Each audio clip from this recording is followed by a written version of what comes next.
So over 1 million immigrants in Canada a year. People are complaining all over the place. Lack of jobs, housing.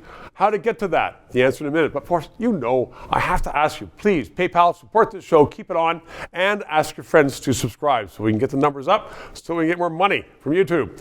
Dan McTeague is going to answer that question, because when you were a member of Parliament, Canada's immigration system was vaunted all around the world. We took in refugees, people who needed help, and we settled them in Canada. And then we took in people. If we needed nurses in BC, nurses went to BC. If we needed a toolmaker in Ontario, we brought in toolmakers. We brought in the people from around the world that Canada needs. Now with this Liberal government, and I don't remember a debate about it, all of a sudden we're just being flooded. What happened? The numbers, yeah. I mean, who advised the government to do this? How is it that we didn't know about this until well after the fact? We've increased the population 3.3% in 1 year.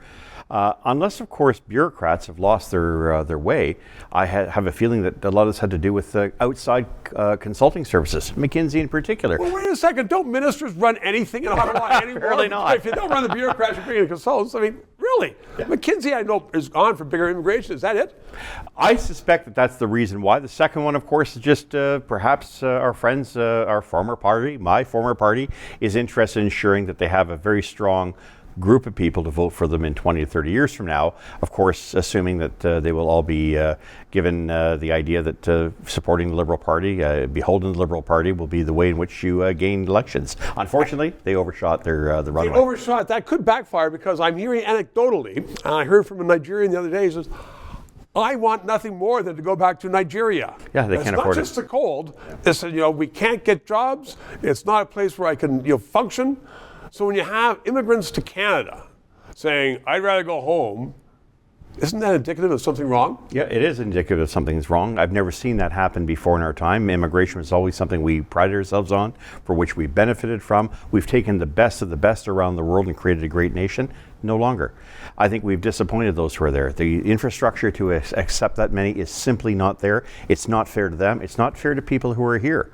And at the same time, if the idea, the intention around it was you could simply flood the world based on someone else's agenda, in my view, that's not the way in which to make sure that you have a very effective public policy when it comes to immigration. It may actually hurt and backfire our abilities in the future to attract people. Well, it may, because when we can't take care of people when they come here, but also people are saying, well, you don't have the jobs anymore, and we're losing business because we don't have people to take care of those jobs. There's all sorts of dimensions to this in terms of those who were brought in, students as well. There's another factor. Go to places like Kitchener or Brampton. You'll see that people were brought here under very false pretenses, that they were going to have jobs, they were going to have education, there'd be no problem getting rent, food would be abundant and cheap. None of that, of course, turned out to be the case, and it's a sad, colossal disappointment that I think the federal government has to wear egg on its face for. Just one more thing, more egg on the face. Dan McTeague, thank you very much. 3 minutes. This show provides independent analysis of the issues. We are not paid by the government. And as I am finding, so much business in Canada relies upon various governments that they don't want to sponsor or advertise on a show which may become controversial, which talks about liberty, freedoms, sometimes criticizes government. I've had guests on that support the government. But people are saying, you know what? We don't want to bite the hand that feeds us, i.e. government, which is why I hope you'll subscribe and contribute to keep this show on the air.